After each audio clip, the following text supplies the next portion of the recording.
Now the seventh problem which we have is given y equals ln of this big term, and we need to find the value of dy by dx.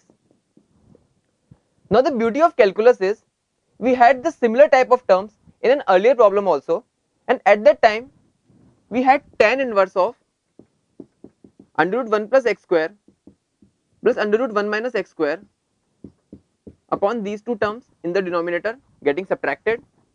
At that time we used the substitution x square equals cos 2 theta.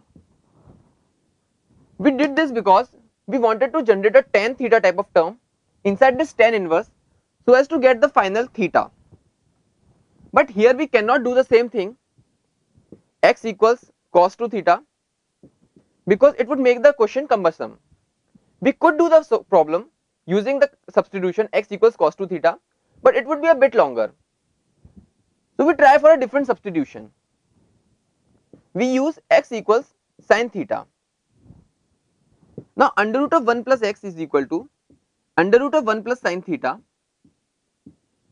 Now we could write this 1 as sin square theta by 2 plus cos square theta by 2, and we write this sin theta as 2 sin theta by 2 cos theta by 2, breaking this sin theta into half angle. This becomes sin theta by 2 plus cos theta by 2 whole square, which on taking the under root, this square goes away. Similarly, under root of 1 minus x will be equal to cos theta by 2 minus of sin theta by 2. Now putting the values of under root of 1 minus x and under root of 1 plus x in the given equation, we get y equals, this half we can take outwards, ln of 2 cos theta by 2 upon 2 sin theta by 2,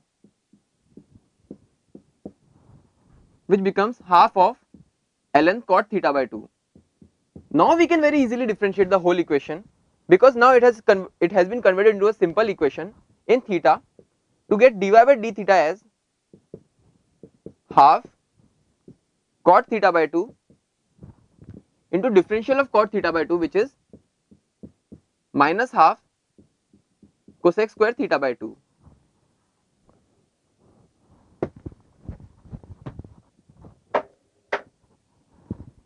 Now this is 1 by 2 times